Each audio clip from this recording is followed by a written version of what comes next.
Hello, നമുക്കിനി cute birthday card എങ്ങനെ ഉണ്ടാക്കുന്നത് നോക്കിയാലോ. അപ്പോൾ ഇതുണ്ടാക്കാൻ ഭയങ്കര സിമ്പിളാണ് കേട്ടോ. ഞാൻ ആദ്യം ഓർത്ത് ഇത് വൈറ്റ് പേപ്പർ വെച്ചാണ് ഉണ്ടാക്കാമെന്ന് വിചാരിച്ചത്. പിന്നെ ഓർത്ത് ആ കളറായിരിക്കും കുറച്ചും കൂടി ഒരു ഭംഗി തോന്നിക്കുക. അതുകൊണ്ട് തന്നെ നമുക്ക് പണ്ട് ഓർഡർ ചെയ്യുമ്പോൾ നമുക്ക് കിട്ടുന്ന കവറില്ലേ, അപ്പോൾ അതാണ് ഞാൻ എടുത്തേക്കുന്നത്. അതിൻ്റെ ബാക്കിൽ കുറച്ച് കട്ട് തോന്നിക്കാനായിട്ട് A4 സൈസ് ഷീറ്റ് വെച്ചിട്ട് ഒന്ന് ഒട്ടിച്ച് കൊടുത്തിട്ടുണ്ട്. എന്നിട്ട് ഇതുപോലെ കുറേ ഷേപ്പ് ഞാൻ ആ കവറിൽ കട്ട് ചെയ്തെടുത്തിട്ടുണ്ട്. അതായത് അതിൻ്റെ ബോഡി, തല, ചെവി, കാല്, അങ്ങനെ കുറേ പീസ് കട്ട് ചെയ്തിട്ട് എടുത്തിട്ടുണ്ട്. ഇപ്പോൾ വെച്ച ആ പീസ് ഉണ്ടല്ലോ, നിങ്ങൾക്കൊരു പോക്കറ്റായിട്ട് വർക്ക് ചെയ്യും. അതായത് അതിനകത്ത് നിങ്ങൾക്ക് എന്തെങ്കിലും ഫുൾ ഒട്ടിച്ചില്ലെങ്കിൽ നിങ്ങൾക്ക് എന്തെങ്കിലും മെസ്സേജൊക്കെ എഴുതി അതിനകത്ത് വെക്കാൻ പറ്റും.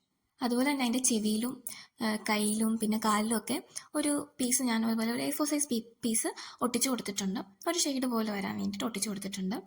പിന്നെ ഞാനൊരു ചെറിയ ബോയും കൂടി ഉണ്ടാക്കിയെടുത്തിട്ടുണ്ട് കേട്ടോ. ഇത് സാധാരണ നമ്മളെ ത്രെഡില്ലേ, അത് വെച്ച് ഉണ്ടാക്കിയ ബോയാണ്. അപ്പോൾ അത് ഞാൻ അവിടെ ഒട്ടിച്ച് കൊടുത്തിട്ടുണ്ട്. അതിനുശേഷം ഞാൻ കണ്ണ് വരച്ച് കൊടുക്കുകയാണ് ചെയ്തിരിക്കുന്നത്. നിങ്ങൾക്ക് ഇവിടെ ബ്ലാക്ക് A4 സൈസ് പേപ്പർ ഉണ്ടെങ്കിൽ നിങ്ങൾക്ക് കട്ട് ചെയ്ത് ഒട്ടിച്ചാലും മതിയാവും. പിന്നെ ഇവിടെ ഞാനൊരു ബലൂൺ പിടിച്ച് നിൽക്കുന്ന രീതിയിലാണ് ചെയ്തേക്കുന്നത്. അതുകൊണ്ട് തന്നെ ഒരു ബലൂണിൻ്റെ ഷേപ്പിൽ കട്ട് ചെയ്തിട്ട് അതിനകത്ത് ഹാപ്പി ബർത്ത്ഡേ എന്നൊക്കെ എഴുതി കൊടുത്തിട്ടുണ്ട്. ഇതിനിടയ്ക്ക് ഞാൻ ആ ടെടിക്ക് ഒരു ബോയും അതുപോലെ തന്നെ ഒരു മൂക്ക് പോലെ ഒരു ഹാർട്ട് ഷേപ്പും ഞാൻ ചെയ്തിട്ടുണ്ട്. ആ ക്ലിപ്പ് എൻ്റെ കയ്യിൽ നിന്ന് പോയി കേട്ടോ, അതുകൊണ്ടാണ്. പിന്നെ നമ്മളിതുപോലെ ഒരു പേപ്പർ എടുത്ത് ചുരുട്ടി ഒരു സ്റ്റാൻഡ് മീൻസ് നമ്മളൊന്ന് കൈ പിടിക്കുന്ന പോലെ ഒന്ന് ഒട്ടിച്ച് കൊടുത്തിട്ടുണ്ട്. അതിൻ്റെ പുറത്തൊരു പീസ് ഓഫ് പേപ്പർ വെച്ചിട്ട് ഒട്ടിച്ചിട്ടുണ്ട്. അത് കുറച്ചുകൂടെ സെക്യൂർ ആയിരിക്കാൻ വേണ്ടിയിട്ടാണ് കേട്ടോ. അപ്പോൾ നമ്മുടെ ക്യൂട്ട് ബർത്ത്ഡേ കാർഡ് റെഡി ആയിട്ടുണ്ട്. ഭയങ്കര ക്യൂട്ടാണല്ലേ.